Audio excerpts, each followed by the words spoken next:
All right, so we have a shower leak. The shower leak has emanated from here and found its way down to the sheetrock down below in the kitchen, I believe. And that's kind of typical where I get the call and it's like, oh, we had a plumber come in, the plumber cut out the sheetrock below, told us it wasn't the P-trap, and it's like, yeah, for $200 I could have told you that for free. Because never below a shower is it going to be a plumbing leak. Never has that happened. It's always going to be at the surface level here, some way, shape, or form. When I say surface level, I mean aside from the downstairs, because subsurface is where they messed up. This shower was built 10 years ago, literally 10 years ago to this year, and now it has started leaking. And there's never a way to kind of disseminate to anyone how a shower leaks. We can guess, but there's not a way to do that because we don't have x-ray vision. So the only way we can do that is I coined a phrase long ago that I'm going to put on a shirt one day. I got to kill the patient to find the disease. And sometimes it's guesswork and sometimes, but nothing could be remediated from the surface. So even if I knew, for example, that they cut the liner around the drain or something like that, it's not like, especially with hexagon tile, that I can cut out a square, which I have one time with a normal straight tile, and just focus on that area alone, fix it, and then go away. Like, anything that happens below the surface of what you see has to be taken out, gotten rid of, and started from scratch again. And that's where the shower pan redo comes up. And this shower was done pretty well. I usually go through and kind of decipher if this person was a tile guy, if he was a shower guy, like what does he do for a living. And he did an okay job. There are little tiny discrepancies that I look at where when I look at symmetry with stuff, right? I look at symmetry with cuts and I look at lippage and I look at all these different things to decide whether or not he knew how to build a shower. When I look at this shelf, for example, it looks to me like it would not pass a marble test. Very, very slight drop off from here, but not a lot. I assume that water, if I just threw some water on here, it would just stay stagnant because there's not enough drop. And same over here. And usually I look at the side tile to make that decision if I can't tell, because I don't carry a marble with me. But there's not enough slope on here. And even on this knee wall with these pieces, and I wouldn't use, I like solid surfaces on things that are larger. When you have a smaller tile, and arguably this is a small format tile, same as a bench, I like a solid surface. Mainly because where we have the shower head is hitting on here, and so all this grout and all these places where water can get into, I don't like that. So having said that, with no slope whatsoever, it exacerbates a problem that we're trying to avoid, and getting the slope on there matters. Ironically, if you look on the bench, there is a slope, because you can see these cut tile are much smaller and it gets larger and larger and larger. So there's definitely on this bench a nice little slope going on for the water to shed off, but not on these other surfaces and even the curb. And I'm going to get to the curb in a minute. I digress.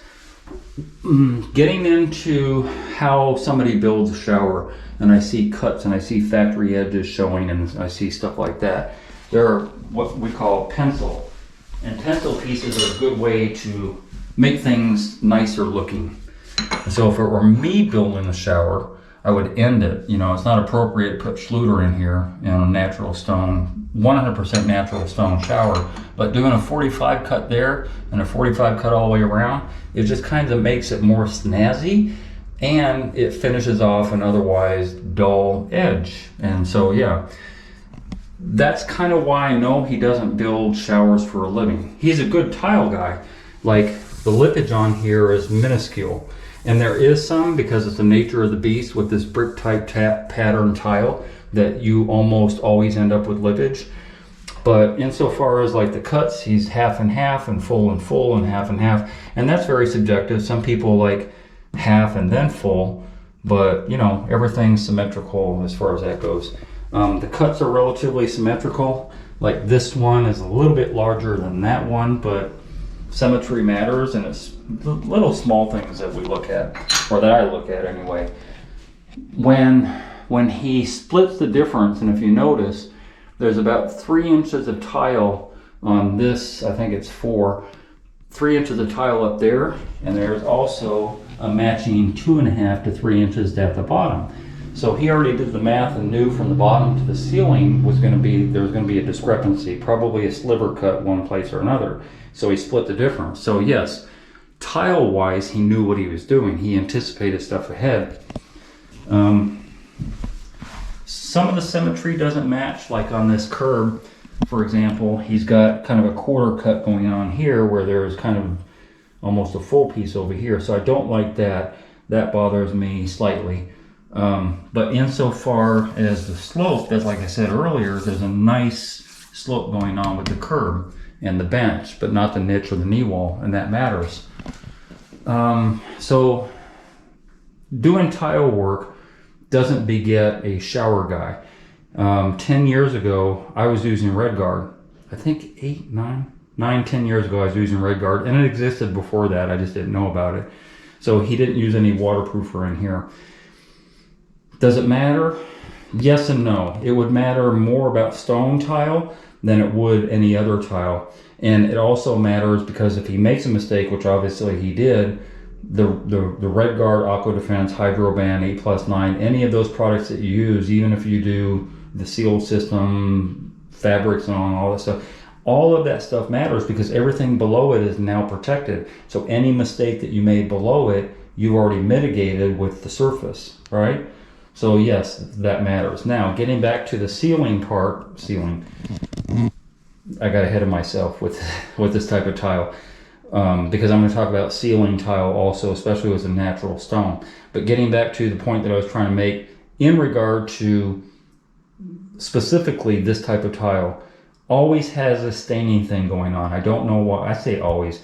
Probably 50-50 or 70% of the time it's going to have this staining thing going on with marble tile, which we've run into as tile guys quite a bit, where usually around the water area where water gets the most, like around the drain, you have staining going on. But as I look at this, it's not so much staining as it is discoloration. So my take on it right away, right off the bat is, okay, he didn't use, I don't know everything about what he did on here because there's a lot of things that are mixed up. For example, this is non-sanded grout. And yes, back in the day we would use non-sanded grout because we don't want to scratch, the natural stone. But they have other products now, and I think maybe they did back 10 years ago. Anyway, I digress again. This staining, I believe, has something to do with the mortar, the thin set, because there's gray and white thin set, and I think that they probably use gray thin set. And because water kind of permeates around the drain area, I think this is a bleed through of the thin set, I believe, because it's gray. It's gray. And so how come the rest of it didn't bleed through? I don't know. Maybe there's puddling going on over here, I'm not sure. But I guess more to the point, when you get staining through marble tile, my take on it, because we've struggled with this, the reason why water gets trapped into marble and doesn't dissipate between showers, or why it stains permanently. Back in Italy and all the old countries and stuff where they have marble that's been around for thousands of years, they don't have that issue. Because in the old country, we don't have 2x4s and sheetrock and all this building material. They have concrete, block, mortar, things like that, where water just evacuates into the ground and it can dry out on a daily. Whereas ours never does because we encapsulate everything to try and hold everything in. Your walls are insulated, you got plastic wrapped around, and no different with a shower. We're encapsulating everything where it can't breathe. So I think the non-breathability of natural stone is why we get staining going on. That's my take on it. So yes, they want to go back now with another natural stone, but I am going to say that given the choice of another natural stone, which could potentially stain, be it that not the case, where I said that the thin set was a different color, they do have hexagon and other types of tile that are porcelain that have that marble look to it, where you can get Carrera marble look without the Carrera marble price and save yourself some possible staining issues. Having said that, the sealing that I said prematurely earlier, sealing is to prevent staining proper, not this type of staining of shampoo products, of wine, of hair dye, different types of products. That's to stop that from both the tile and the grout. specifically because it's a natural stone, but there is a product out there called STAINPROOF, and STAINPROOF will make everything here that you see, the water will bead. And so when I discovered STAINPROOF about 5 years ago, Charlie over at the Tile House introduced me to it, and it literally is like, you know, if I spread STAINPROOF onto this surface now and I spritz some water on there, it would bead up like mercury. That's how good it is. So that's what I'm suggesting if you're going to do a natural stone type of application on your floor, specifically on your floor. You could go up a couple rows, but on your floor. And that's about it. That's what's going on here. I don't know that I've said anything in regard to the leak because I don't know what's going on, but I do know this. Everything that leaks happens angle below. As a rule, number one is a curb. The second one is a knee wall, pony wall, if you will. And the third one is a bench.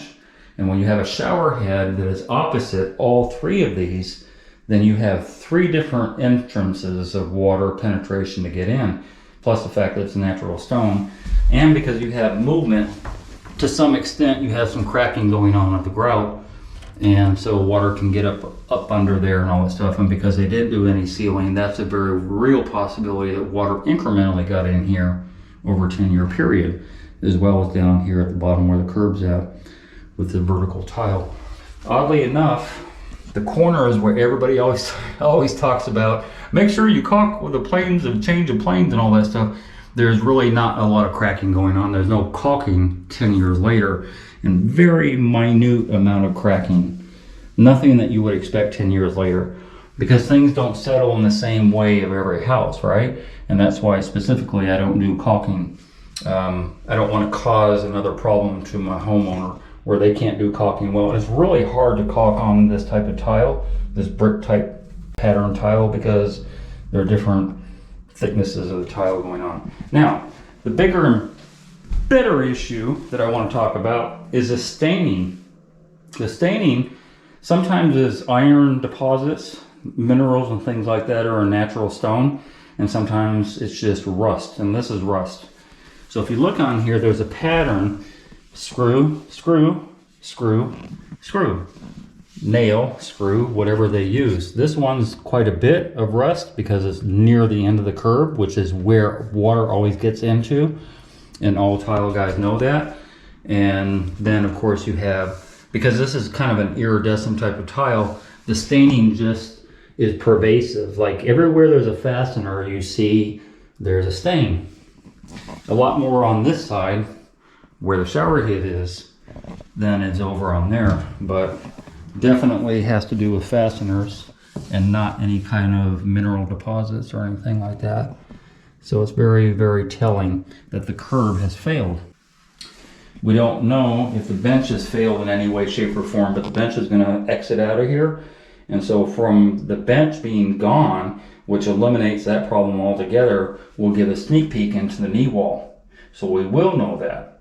If the knee wall is somehow rotted out, 2x4 and stuff rotted out, then that could be remediated. But the curb, definitively a number one problem.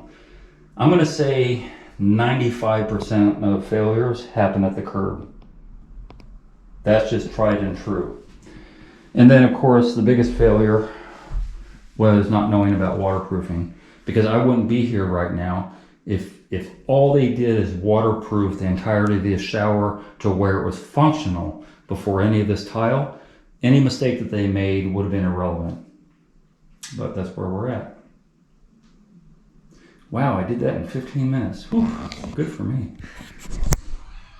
Hey, if you enjoyed that video and you learned something, consider being a Patreon member. $5, $10, $15 a month would help me greatly produce more videos. I make nothing from YouTube at all. If you're gonna call me for advice, please donate $50 for 30 minutes. My link to my PayPal and my Patreon account is down below. And if you haven't already, hit the subscribe button and hit the bell so you get immediate notifications as soon as I post videos. And thank you very much for your support.